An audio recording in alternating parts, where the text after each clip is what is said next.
Welcome back to another deep dive. Today we're doing something a bit different. Usually we look at a specific event or a scientific breakthrough, but today we're looking at the actual machinery underneath society itself. Right, the operating system. Exactly. If you're the kind of learner who looks around at the modern world, at politics, HR departments, the dating scene, and feels like the rules of the game have fundamentally changed without anyone sending you the memo, well, this is the deep dive you've been waiting for. Yeah, we're stripping away that polite veneer to look at a diagnostic tool that claims to explain all of this chaos. And before we crack this open, I have one crucial job to do. If you appreciate us finding these kinds of unfiltered, hard-hitting sources that you definitely won't see on the nightly news, you need to hit that like and subscribe button right now. It really is essential for us. It helps the algorithm find the men who need this information, and it keeps the lights on for us. So, click it. Done. All right. Today we're reviewing an ultra-long, incisive ebook called BPD And Deceitful Women's Nature on a Spectrum by Conrad Reicher.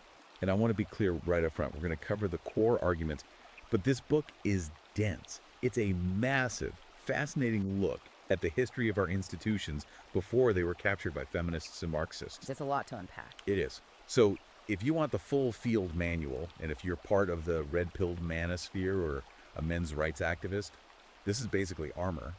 You need to go to Amazon Kindle or Google Play Books and buy the ebook yourself.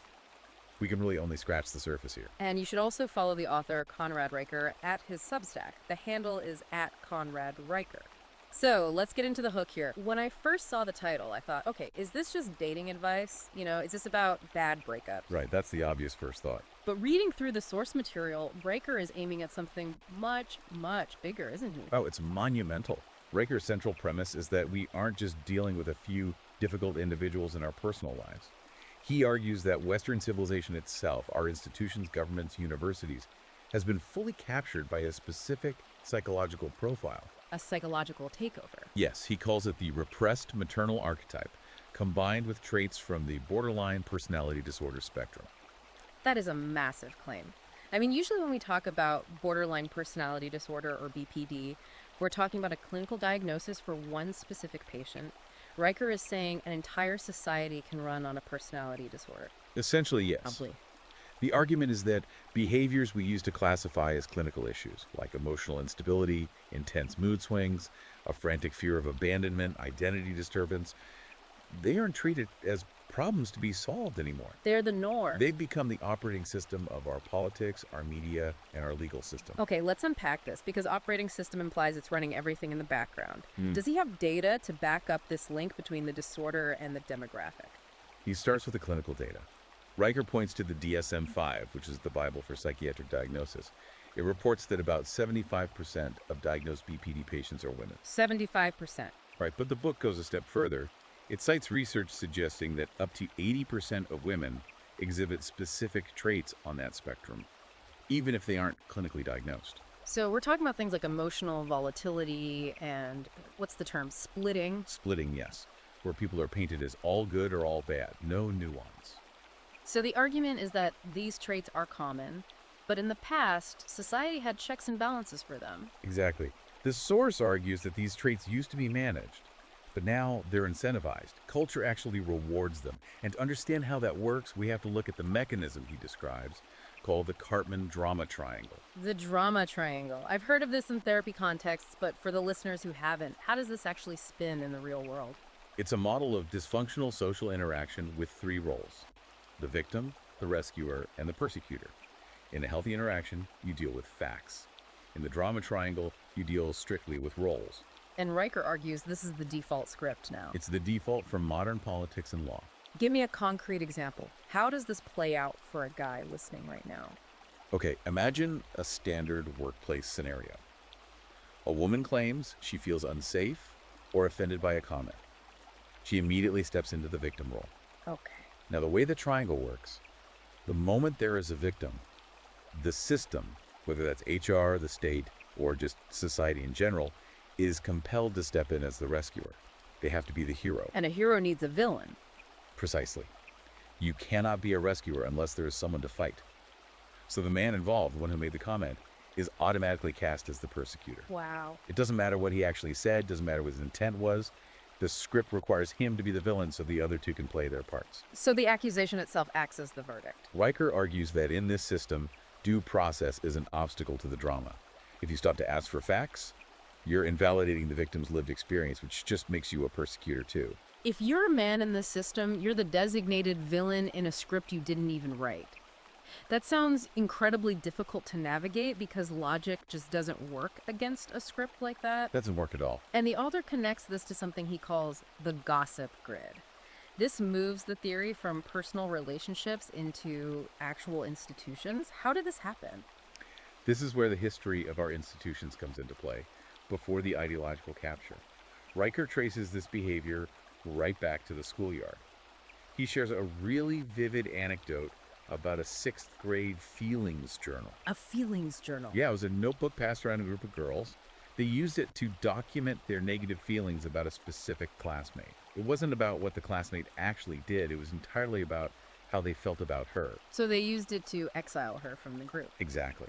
Riker calls this relational aggression. It's warfare, but it's psychological, not physical. I think every guy listening has seen that happen in school. It's the Whisper Network.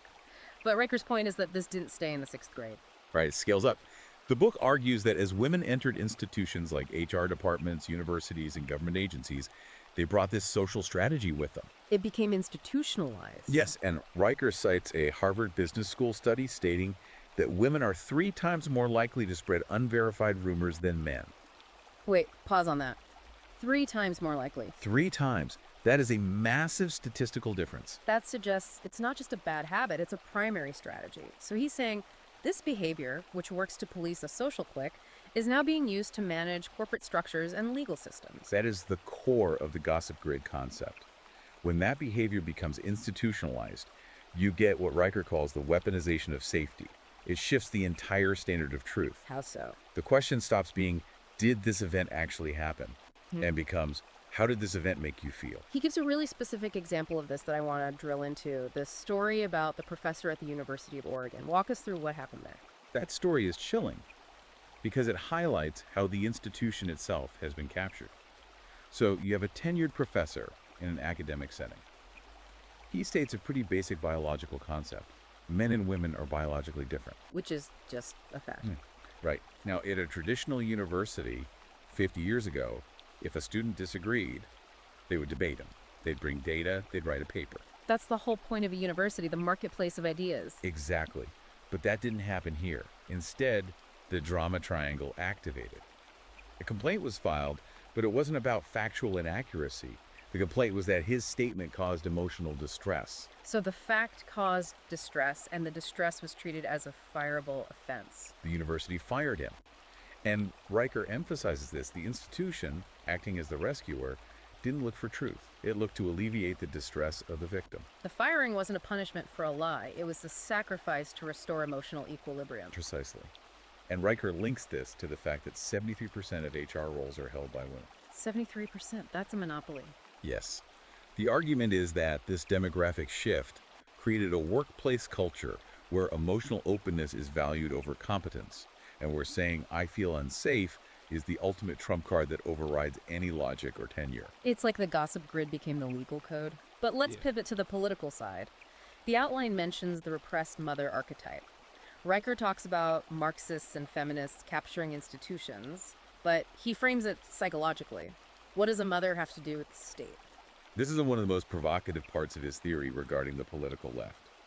Riker argues that modern leftism isn't really an ideology in the traditional political sense. But what is it then? He calls it, and this is a direct quote, BPD with a PhD. BPD with a PhD. That is definitely going to stick with people. It connects back to the maternal instinct.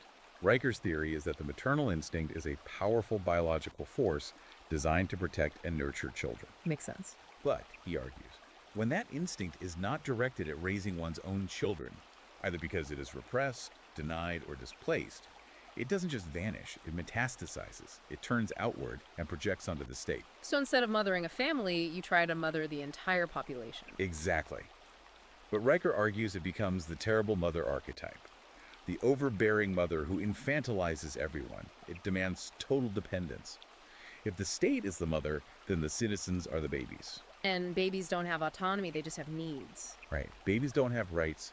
They have needs that must be met by the mother. Riker uses Alexandria Ocasio-Cortez, AOC, as a prime case study here. What does she do specifically? He points to her language.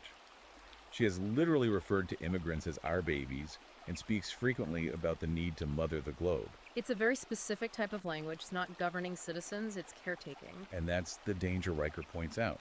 The terrible mother state demands that the world conform to her emotional states rather than reality. So if reality is harsh, If there are borders or economic scarcity or biological differences, the terrible mother tries to ban reality to protect the babies from feeling bad. which brings us to the war on men. Because if the state is the mother and the citizens are babies, where do adult men fit in? They don't. Or rather, they are the threat. Riker describes a fundamental conflict between logic and emotion. Men, generally speaking, utilize logic, structure, and facts to navigate the world. Well, the current captured culture utilizes emotion, feelings, and consensus. Exactly. And when those two collide, the system engages in what Riker calls tone policing. This is a huge concept for anyone listening who has felt completely crazy in an argument. It is. If a man states a fact, a hard, cold fact, but he doesn't wrap it in soothing emotional language, the system views his statement as literal violence. But you can be factually right, but if your tone isn't soft enough, you're wrong. You're not just wrong, you're toxic. You're seen as aggressive. Riker points out the double standard here. High emotional volatility in women is often framed as authentic or passionate. Right, she's speaking her truth. Exactly. But stoicism in men keeping your cool, sticking to the facts, is labeled repressed or emotionally unavailable. There was a story in the source material that really drove this home for me. The custody battle in British Columbia. It was genuinely heartbreaking to read. Can you share the details of that case? That case is a perfect example of the system punishing male stoicism. You had a father fighting for access to his children. By all accounts, he was a stable, providing father, no history of abuse. But he lost. He lost. He was denied access entirely. And the judge's reasoning, this is the crazy part. The judge explicitly stated that the father didn't cry enough in court Wow. because he maintained his composure, because he was trying to be strong for his kids and respect the court.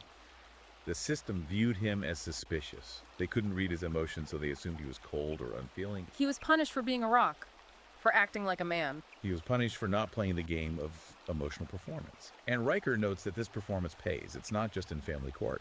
He cites a Harvard study showing that female politicians who cry get a 37% bump in donations. 37%, just for crying. Yes, tears are literally a fiscal instrument in this economy. If a man cries, he looks weak. If a woman cries, she gets funded. Riker argues this is a rigged economy of emotion that men simply cannot compete in. That explains so much of what we see on the news and in our own lives. So, we have a system that pathologizes logic, rewards emotional instability, and uses the state to enforce it. It sounds pretty bleak.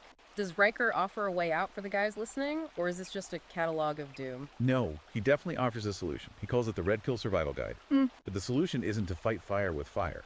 You cannot fight emotion with more emotion. You will lose that game every time. So what do you do? Because you can't just surrender. You fight with structure and logic. Riker calls for a return to the trivium. Trivium, that's an old concept, classical education, right? Very old. It's the three-part foundation of critical thinking: grammar, logic, and rhetoric. Riker argues that men need to reclaim the ability to think clearly, analyze arguments, and speak precisely. So if the world is drowning in emotional chaos, your greatest weapon is coherence. Coherence is a weapon, yes. Yeah. He also talks about a movement he calls men of the hearth. These are men who are simply checking out of the rigged game. They aren't playing the drama triangle anymore. He highlights the men's awakening in South Korea, right? Yes, and the numbers are staggering. He reports that the movement there has around 500,000 members. 500,000 men. 500,000 men who are deciding to opt out of the traditional expectations because the deal is bad. He also mentions men in Poland using Article 4 of their constitution to protect their families. Essentially building parallel systems based on competence and truth rather than emotional validation. Exactly. The strategy is to stop apologizing. Never apologize for existing. That's one of his key rules. Do not validate emotional manipulation. So if someone tries to pull you into the drama triangle, if they play the victim, You refuse the role of persecutor or rescuer. Yeah. You just step outside the script. there is also a tech solution mentioned in the book, an app. The Truth Shield app. Riker uses this anecdote about an app that flags logical fallacies in real time during an argument. It acts as a filter. It tells you this is a straw man, this is an appeal to emotion, this is an ad hominem attack. It's like augmented reality for logic. Exactly. And whether you use an app or just train your brain to do it, the goal is the same. When the emotional storm hits, you need a filter that says, this is not reality. That's vital. Riker's message is that they cannot kill the truth. They cannot extinguish logic. The goal isn't necessarily to change the system overnight. It's to make yourself immune to its manipulation. That is a powerful place to land. It's about choosing coherence over chaos. If you're listening to this and you feel like you just got the cheat code to the Matrix, you really need to go deeper. We've covered the outline, but the book contains so much more detail on the history of how these institutions were captured and the specific daily strategies you need. Absolutely. You need to read the full text. Go to Amazon Kindle or Google Play Books right now and buy the ebook BPD and Deceitful Women's Nature on a Spectrum. That is where you get the full armor. And for the ongoing analysis, because this culture war definitely isn't over, you need to follow the author, Conrad Riker. Find him at Conrad Riker on Substack. Join the counter network he's building there. Riker's final sentiment in the book really stuck with me. He says, "You see now, and because you see, you cannot unsee." Once you recognize the pattern, the triangle, the gossip grid, the tone policing, you really can't go back to sleep. You can't. And I want to leave you with one final thought to mull over. If the institutional capture is as complete as Riker outlines, if the gossip grid and the drama triangle are the very foundation of modern HR, law, and government, is reforming the system even mathematically possible? Or is the only logical move left for men to fully detach and build an entirely separate, parallel society from the ground up? Think about that. It's the ultimate question. And that is the point of a deep dive, to wake you up. If you want more content like this, content that respects your intelligence, explores the actual history of our institutions, and doesn't sugarcoat reality, make sure to like and subscribe right now. Do it to support the channel and do it to keep this kind of information flowing. We'll see you on the next one.